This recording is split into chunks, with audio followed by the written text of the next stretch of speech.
Hello, j'espère que vous allez bien. Moi, ça va super. J'ai passé une bonne journée. J'espère que vous aussi. Là, en tout cas, il est 19h et vous avez un peu plus de lumière. Parce qu'on m'avait fait des retours et tout. On m'avait dit, oui, Régine, elle est super ta vidéo, mais il n'y a pas beaucoup de lumière. T'es dans le noir et tout. Enfin, là, du coup, je pense qu'il y a un peu plus de lumière. Déjà parce que je ne suis pas chez moi. Je ne suis pas chez moi. On va me dire, mais Régine, t'es où? Bah, je ne suis pas dans ma ville, je suis dans une autre ville pour les études. Ce qui explique d'ailleurs le décor, parce que ce n'est pas du tout ma chambre. Mais n'empêche, c'est joli. Ça, franchement, c'est mignon. C'est mignon. Et là, du coup, vous avez plus de lumière. Et en tout cas, merci pour les retours que vous m'avez fait sur l'ancienne vidéo. J'ai vu les petits messages que vous m'avez envoyés. C'était franchement merci pour la force que vous m'envoyez, les petits messages d'encouragement. Vous êtes trop trop mignons. Et franchement, merci, merci. Du coup, bah, on va commencer. Vous vous doutez bien que si je suis là, c'est pas par hasard. C'est parce que j'ai reçu. Et ce que j'ai reçu, je le donne. Et je pense que si tu as regardé la première vidéo, je pense que ça a dû te faire un tilt. Je pense que ça a dû te faire un tilt. Donc, du coup, on va commencer. Mais on va commencer par prier. Parce que tout ce qu'on fait, on le remet entre les mains de Dieu. On ne commence rien sans avoir demandé la main de Dieu, sans avoir demandé à ce que le Seigneur nous conduise. Parce que je ne veux pas parler en vain, mais je veux parler par l'Esprit qui m'envoie. Donc, on va prier. Père de grâce, Seigneur, nous te disons infiniment merci. Merci Saint-Esprit, Seigneur, pour nous avoir permis de nous lever ce matin. Nous croyons, Seigneur, que ce n'est pas un acquis, mais c'est une grâce, Seigneur, de pouvoir être encore debout ce matin, car debout aujourd'hui. Car plusieurs, Seigneur, n'ont pas eu cette capacité de pouvoir se lever. Mais toi, tu as permis à ce que nous puissions être encore là aujourd'hui, Seigneur, et nous prenons cela pas pour un acquis, mais pour une grâce, Seigneur. Merci infiniment, Seigneur, pour nous avoir gardés durant cette journée, que ce soit durant nos déplacements pour aller au travail, pour aller à l'école, pour aller, Seigneur, faire toute autre chose. Père, nous te bénissons, nous te rendons grâce, Seigneur, car ta main de protection était sur nous. Tu nous as épargnés des fléaux du jour et nous te disons infiniment merci. Merci, Saint-Esprit, parce que tu nous as donné l'intelligence afin de pouvoir comprendre et faire ce qui nous a été demandé au travail ou à l'école. Et Père, nous te disons infiniment merci, Seigneur, pour ce que tu nous as donné, ce que nous avons reçu. Parce que ce que nous pouvons faire aujourd'hui, Seigneur, c'est uniquement par toi, Seigneur. C'est uniquement par ta grâce, Seigneur. Parce que la capacité de faire telle ou telle chose, elle vient de toi. La capacité de faire telle ou telle chose, elle vient de toi. Et Père, nous te disons infiniment merci pour ce que nous avons pu faire aujourd'hui. Merci Saint-Esprit parce que tu nous as accompagnés dans tout ce que nous faisions. Nous croyons que ton esprit était notre partage et nous te disons infiniment merci. Merci encore Seigneur pour ce temps, Seigneur, que nous allons passer. Seigneur, nous croyons que ton esprit est parmi nous car il est écrit dans ta parole que lorsque deux ou trois sont assemblés en ton nom, tu es là au milieu d'eux. Certes Seigneur, je parle devant une vidéo, mais devant un téléphone, mais derrière ce téléphone, beaucoup de personnes, Seigneur, me regardent. Et je prie, Seigneur, que ton esprit soit notre partage. Je prie, Seigneur, que tu puisses me conduire afin que tout ce qui ressort de ma bouche vienne uniquement de toi, Seigneur. Ne permets pas, Seigneur, que je parle en vain, que je parle avec ma propre intelligence, mais permets à ce que je puisse parler par ton esprit, que ton esprit, Seigneur, me conduise, que ton esprit, Seigneur, parle au travers de moi, Seigneur, car je sais que c'est toi qui convainc les cœurs, c'est toi qui touches les cœurs. Alors, Père, que tout ce qui ressort de ma bouche, Seigneur, puisse toucher une personne, car je ne suis qu'un instrument. Je ne suis, Seigneur, que la personne que tu utilises pour pouvoir toucher quelqu'un, toucher une personne qui regarde cette vidéo. Alors Père, je t'en supplie, prends le contrôle de ce moment, prends le contrôle, Seigneur. Inspire les paroles de ma bouche, les pensées de mon cœur, que tout ce qui ressort de ma bouche vienne uniquement de toi, Seigneur. Merci infiniment pour ce temps, Seigneur, que tu permets qu'il puisse avoir lieu. Tu es l'alpha et l'oméga, le commencement et la fin. Toute chose commence avec toi et toute chose finit par toi. Voilà pourquoi nous voulons commencer ce temps en le remettant entre tes mains. Genèse 1, verset 1, il est écrit: au commencement, Dieu, tout commence avec toi. Voilà pourquoi nous voulons commencer ce temps en le remettant entre tes mains. Voilà pourquoi nous voulons commencer ce temps avec toi, Seigneur. Car si nous ne commençons pas ce temps avec toi, rien, Seigneur, ne viendra de l'Esprit. Et Père, nous voulons que tout ce qui se passe maintenant puisse être provoqué par ton Esprit uniquement. Merci infiniment, Seigneur. Que la gloire et l'honneur soient rendus en ton nom. Et c'est dans le nom puissant de Jésus que nous t'avons ainsi prié avec action de grâce et nous te disons Amen. Amen, amen, amen. Donc, là maintenant on va pouvoir commencer. On va pouvoir commencer et donc aujourd'hui ce que je voulais vous partager, c'est une pensée qui montait dans mon esprit. Et j'ai reçu cette pensée dimanche. En fait, j'avais deux questions qui montaient dans mon esprit. Et en fait, ces deux questions-là, j'avais déjà la réponse. Parce que Dieu m'avait donné la réponse il y a quelques temps. Mais j'y ai peut-être pas forcément pris attention. Et en fait, quand je pensais à ces questions-là, en fait, ce qui m'a dit directement, c'est monté. Ce qu'il m'avait dit avant, directement, c'est monté. Et pour pas s'en mêler les pinceaux, on va d'abord commencer par la première question et ensuite la deuxième question. Et donc, la première question que je me posais, c'était: comment est-ce que tu sais que tu es en train de répondre à l'appel de Dieu? Comment est-ce que tu sais que tu es en train de répondre à l'appel de Dieu? La réponse qu'on peut donner à cette question, parce qu'il y en a plusieurs, mais il y en a une qui est vraiment évidente.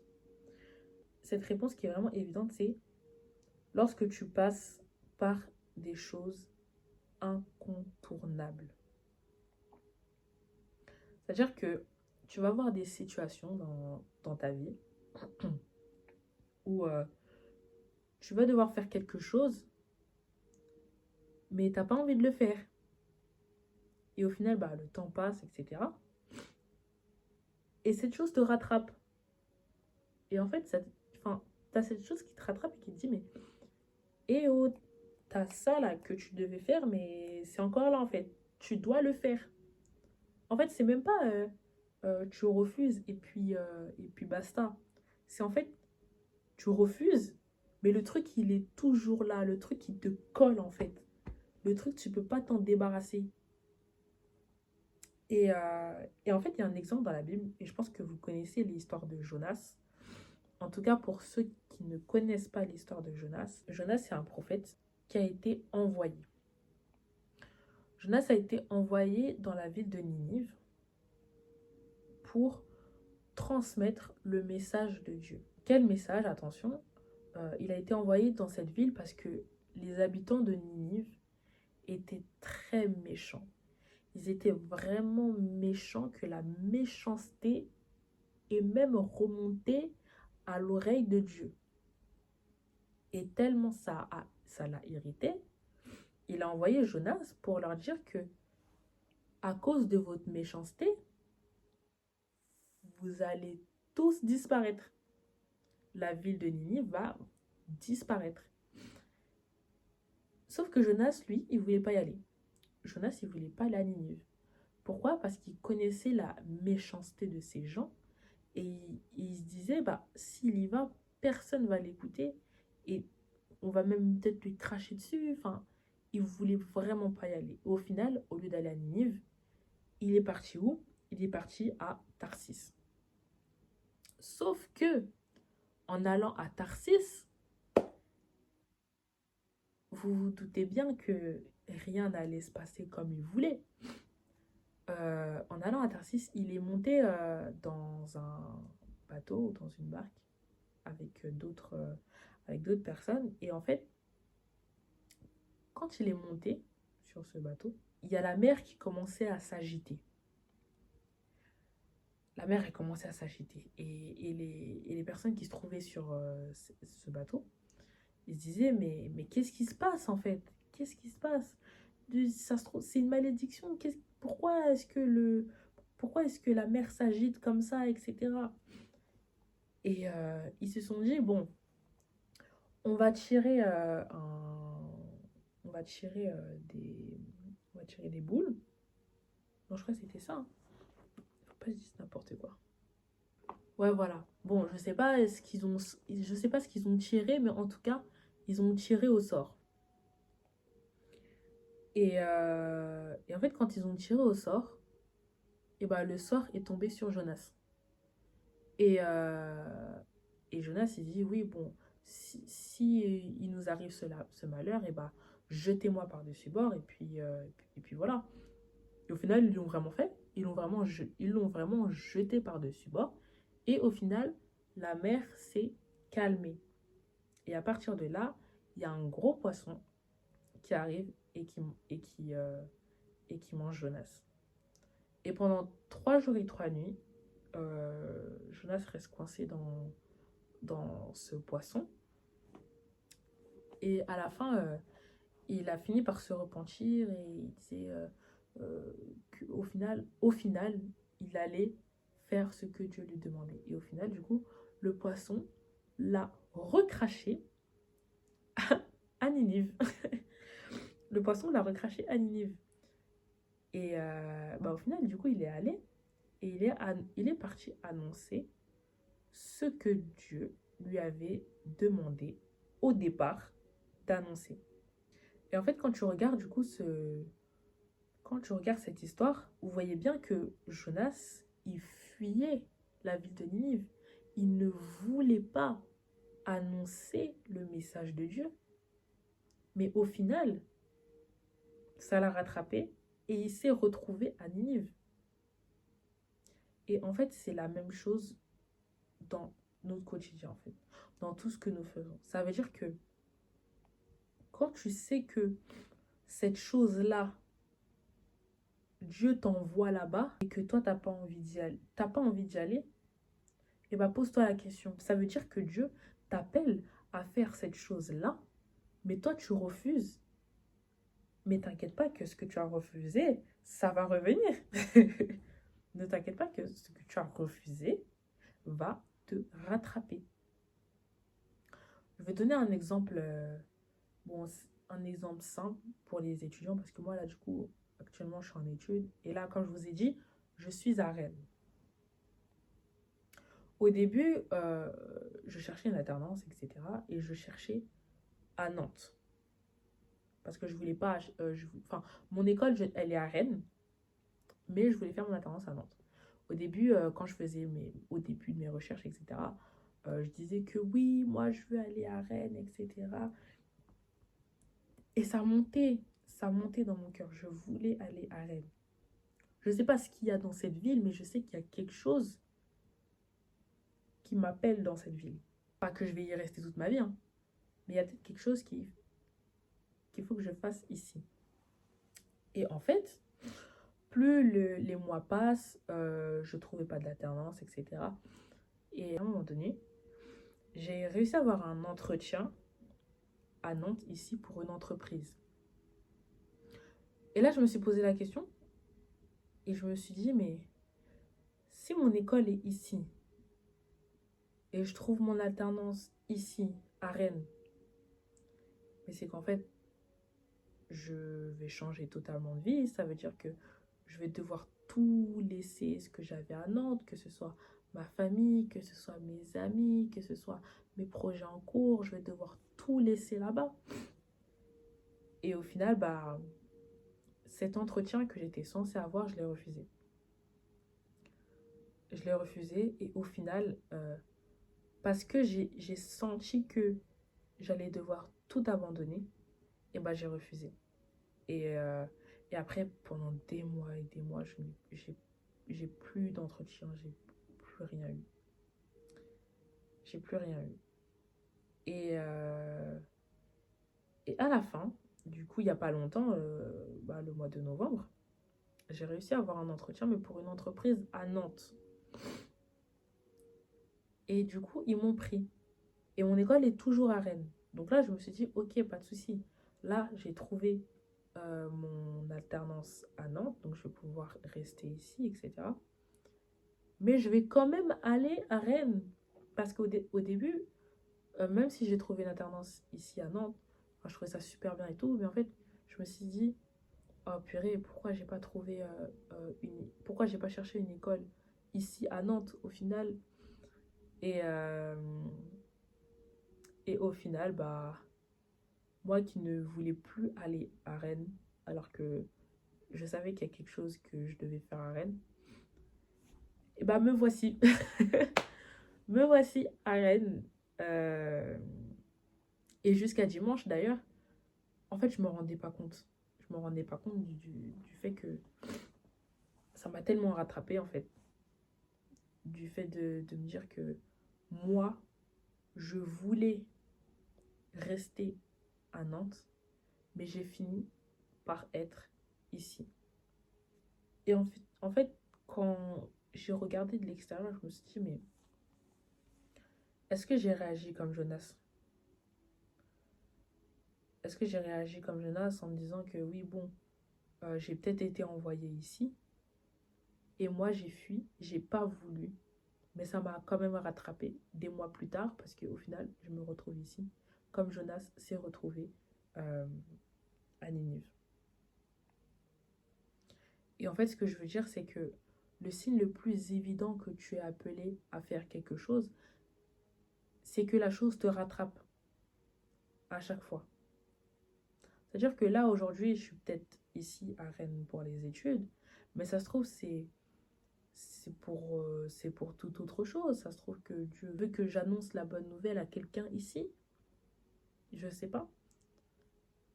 En tout cas, retenez une chose, c'est que les choses qui te rattrapent, que tu sais qu'au fond de toi, tu as quelque chose que tu dois faire là-bas, mais que tu n'as pas envie d'y aller parce que tu sais qu'il y a quelque chose que tu vas devoir sacrifier,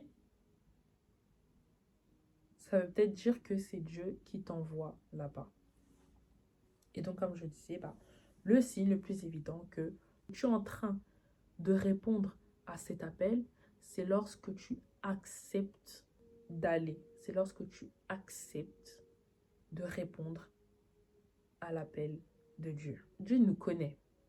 Il sait que il y a des choses auxquelles tu tiens. Il y a des choses auxquelles tu veux pas laisser. Mais il sait que si tu l'aimes, la première chose qui va prouver que tu l'aimes et que tu veux faire les choses pour lui, c'est en l'obéissant et en sacrifiant les choses que tu trouvais d'important. En sacrifiant ça. Et en fait, quand j'ai vu ça, je me suis posé du coup là une deuxième question.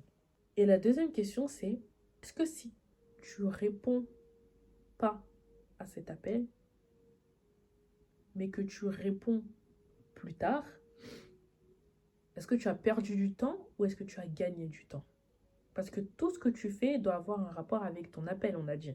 Et si tu ne réponds pas à cet appel, si tu ne fais pas ce que tu dois faire et qui est en rapport avec ton appel, tu perds du temps. Tu perds du temps.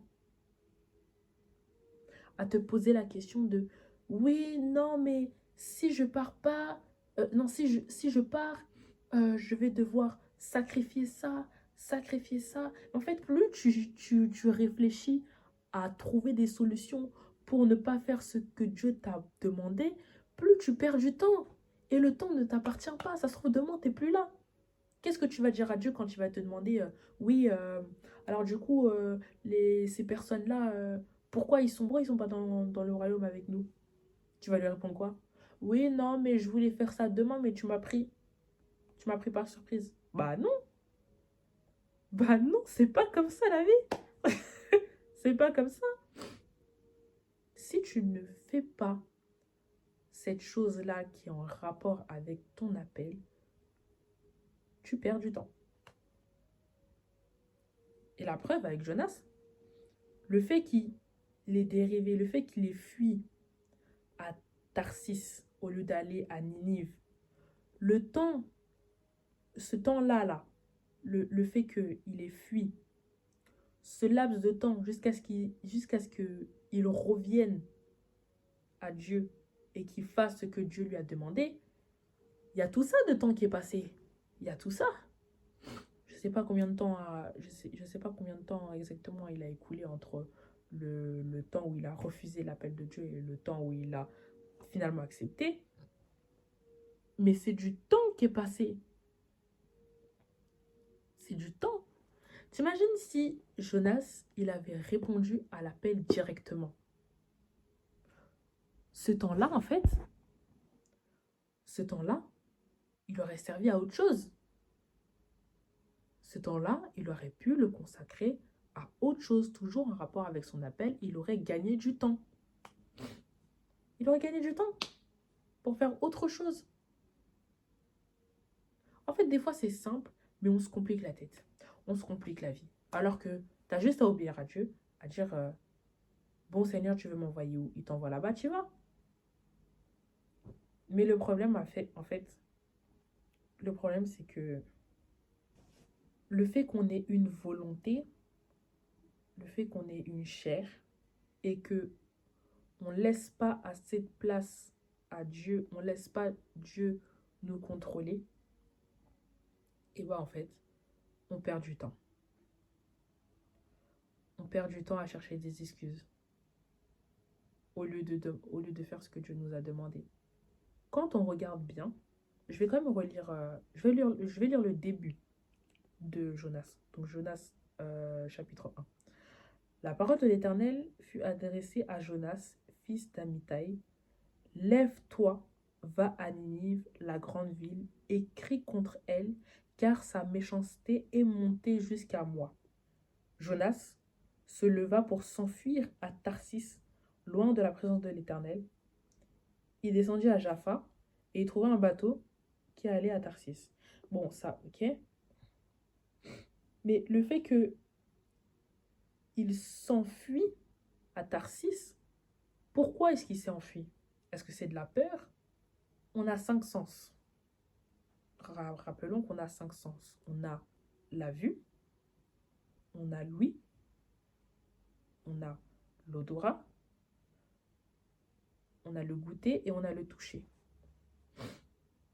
Lui, il a entendu la voix de Dieu lui disant « Lève-toi, va à Ninive ». C'est ce qu'il a entendu, Jonas. Il a dit « Lève-toi, va à Ninive ». Mais pourquoi il n'est pas y allé? Vous voyez, dès lorsque Adam et Ève ont péché, ont mangé la pomme, le fruit de la connaissance du bien et du mal, ils ont fait aussi rentrer le péché en nous.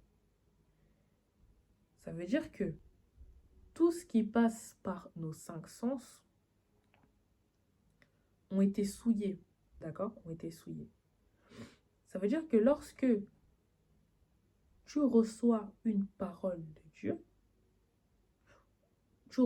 non, on va dire, lorsque tu reçois une parole de l'extérieur, tu assimiles cette parole et au final, parce que tu es souillé, parce que Adam a fait entrer le péché en nous, ce que tu as entendu de l'extérieur,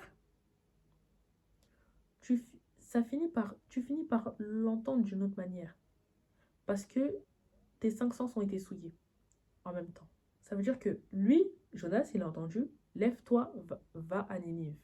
Non. Dieu lui a dit « Lève-toi, va à Ninive ». Ce que lui, il a entendu, comment le message est passé dans sa tête, c'est « Ah ouais, non, ils sont méchants. Il commence à avoir peur. » Il va se dire « Mais comment est-ce qu'ils vont réagir ? Comment est-ce que ça va se passer si je vais là-bas et que j'annonce que Dieu veut qu'il annonce ?» Au final, juste le fait qu'il ait dit, juste le fait que Dieu lui ait dit « Lève-toi, va à Ninive », parce que du coup, leur méchanceté est montée jusqu'à lui, il s'est dit « Oh purée, je vais là-bas, face à des gens méchants, qu'est-ce qu'ils vont me faire ?» souillé. Et au final, au lieu de l'obéir, il a fini par fuir. Et souvent, c'est ça en fait. Souvent, quand on est confronté à des situations où on doit faire telle ou telle chose, comme moi par exemple, au lieu de simplement aller à Rennes, je me suis dit, oh purée, je vais devoir laisser ça, je vais devoir laisser ma famille, je vais devoir faire un sacrifice. Et au final, j'ai refusé l'opportunité que j'avais eue à Rennes. En fait, c'est pour dire que ce qu'on reçoit de l'extérieur, il faut faire attention à comment est-ce que tu l'interprètes. Bien évidemment, on a été sauvés. Voilà, on a été sauvés. On nous a rachetés. Voilà, on est revêtus d'un vêtement propre. Nous sommes un nouvel homme, une nouvelle femme. Donc, techniquement, il faut que je l'explique bien cette partie. Il y a un excellent livre qui explique ça. Ça s'appelle Neutraliser la chair de l'apôtre Ivan Castano, du pépé de la maison. Lisez ce livre et surtout la dernière partie où on parle de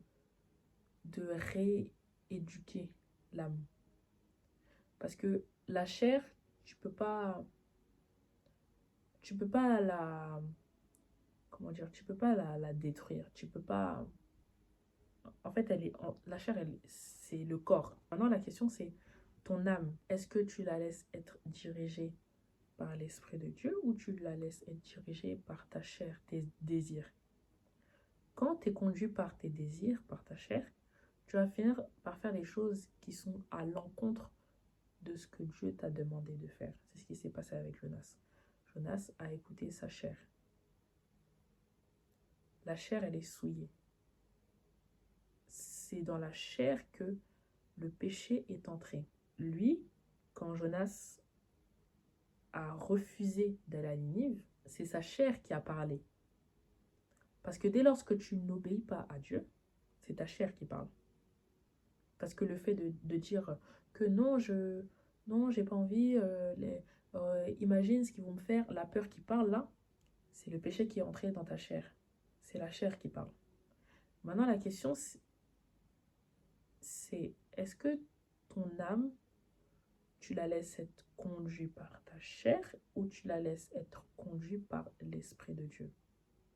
Parce que si tu veux obéir à Dieu, si tu veux répondre à l'appel de Dieu, il faut que tu laisses l'Esprit de Dieu te conduire. Tu ne vas pas y arriver si tu laisses ton âme être conduite par ta chair. Et le livre Neutraliser la chair l'explique très très bien. Et je vous invite vraiment à le lire parce que il y a des choses que vous allez très vite comprendre. Vous allez très vite comprendre et votre manière de penser, votre manière d'agir, elle va changer. Et automatiquement, même quand vous allez regarder votre vie, vous allez dire, ok, en fait, il y a des décisions que j'ai prises qui ont été conduites par ma chair, qui n'ont pas été conduites par l'Esprit de Dieu. Et au final, le fait de savoir ça, tu vas te réajuster. Et comme tu vas te réajuster, tu vas laisser la place à l'Esprit de Dieu. Tu vas laisser l'Esprit de Dieu prendre le volant de ta chair, donc pour pouvoir prendre les décisions. Et tu vas voir que facilement, tu vas pouvoir répondre à l'appel de Dieu. Ce contraste de gagner, perdre du temps, c'est très très important parce que le temps ne nous appartient pas. Ça se trouve que demain, tu ne seras plus là. Est-ce que tu devais faire aujourd'hui? Est-ce que tu l'as fait? Est-ce que tu as répondu à l'appel de Dieu? Qu'est-ce que tu vas dire à Dieu quand tu seras parti? Et qui va te demander, oui, bon, les deux âmes que je t'avais laissées, pourquoi tu n'es pas allé les voir? Tu vas lui répondre quoi? Et c'est pas que vous, hein, c'est nous tous, y compris moi, je me mets aussi dans le sac. On a tous notre part de responsabilité. Et si on ne répond pas à l'appel de Dieu, il y a des conséquences après. Là, on a vu la partie où Jonas a finalement répondu à l'appel de Dieu, mais il y a des personnes qui ne répondent pas à l'appel de Dieu. Et au final, il s'est passé quoi? Regardez l'histoire de Saül. Saül, lui, il a été il a été choisi comme roi par Dieu, bien évidemment parce que les hommes voulaient l'avoir comme roi. Donc au final, Dieu a accepté et a fini par le choisir comme roi. Mais au final, qu'est-ce qu'il a fait? Tout ce que Dieu lui avait demandé de faire, il a désobéi, il n'a pas fait et il ne s'est pas repenti. Et au final, il est où Saül? Bah, il n'est plus là. C'est pour te dire que le temps, il est compté. Le temps ne t'appartient pas. Le temps, tu peux le perdre comme tu peux le gagner. Donc ça veut dire que là, si tu es encore là aujourd'hui, fais en sorte de regagner le temps, de retourner sur le chemin que Dieu a tracé, répondre à l'appel de Dieu et ne pas être conduit par ta chair. C'est très important. Et du coup, c'est ce qui était passé dans mon esprit. Et, euh, et c'est aussi une remise en question. Et tu te dis, bon, bah, voilà, aujourd'hui, je réagissais comme ça. Et pas maintenant, je vais réagir autrement. Et en tout cas, je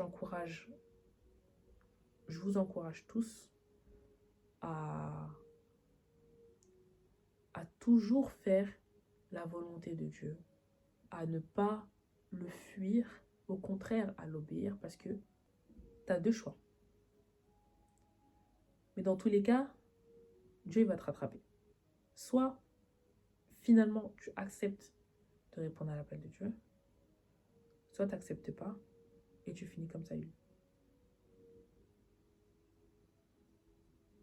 Et encore, là, Dieu, il te donne la liberté de choisir. Tu as deux choix qui s'offrent à toi. Soit tu l'obéis, soit tu l'obéis pas. Mais tu as les conséquences ici. Là, tu as des sacrifices. Là, tu as des grosses conséquences. Tu préfères lesquelles?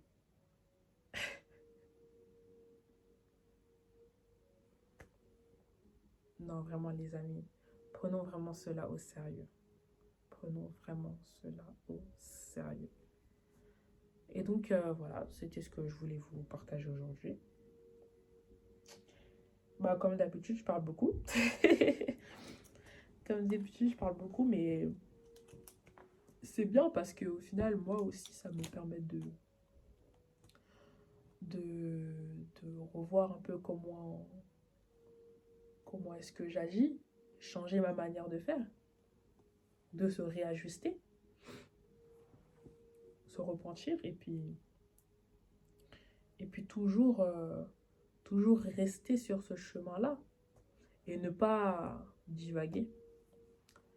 Donc voilà. En tout cas, c'était tout ce que je voulais vous partager aujourd'hui. J'espère en tout cas que ça a pu rappeler des choses pour certains, répondre à des questions pour d'autres. Et voilà. Hein. Et voilà, et voilà. En tout cas, on va y arriver. On va y arriver. On se soutient tous et ça va bien se passer. Ok? On va prier pour la fin. Je ne vais pas vous retenir plus longtemps. Ça se trouve, vous avez des choses à faire. Ça fait, je ne sais pas combien de temps là, ça fait déjà. Ok. Seigneur, nous te disons merci. Merci Seigneur pour la parole que tu as relâchée.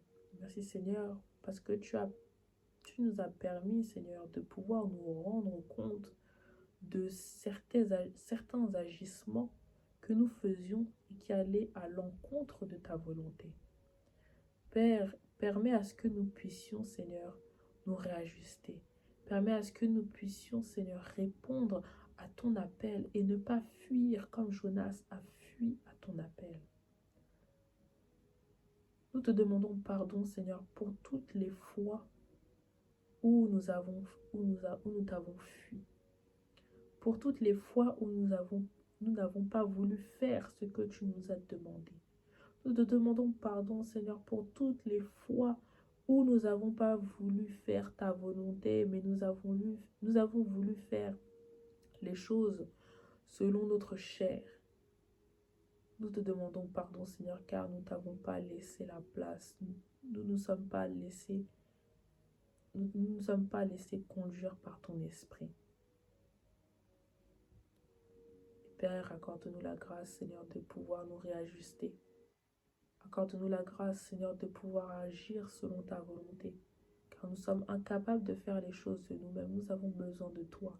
Nous avons besoin, Seigneur, de ta force. Nous avons besoin, Seigneur, que tu puisses, Seigneur, nous donner la capacité de pouvoir faire ta volonté. Tu nous as déjà donné la capacité de faire ta volonté, mais Père, parce que permets à ce que nous puissions, Seigneur, réellement mettre cela en pratique dans nos vies. Merci encore pour cette parole. Nous croyons, Seigneur, que chacun en ressortira avec une leçon, en ressortira avec quelque chose de cette vidéo. Et ne nous permets pas, Seigneur, de repartir sans rien. Ne nous permets pas, Seigneur, de repartir de ce temps sans avoir cette ferme conviction de faire ta volonté. Père, nous te remercions encore pour ce temps. C'est la fin de ce moment, mais pas la fin de ta présence, Seigneur. Je prie, Seigneur, que chacun, Seigneur, puisse prendre en considération ce que tu nous as apporté aujourd'hui. Et Père, nous te disons infiniment merci. Merci, Seigneur. Que la gloire et l'honneur soient rendus en ton nom. C'est dans le nom puissant de Jésus que nous t'avons ainsi prié avec action de grâce. Que nous te disons Amen. Amen. Eh bien, excellente soirée à tous. Je ne sais pas quand est-ce qu'on se reverra, mais je l'espère qu'on se reverra très prochainement. En tout cas, quand j'aurai téléchargé. Bon, à la prochaine. Bisous, bye.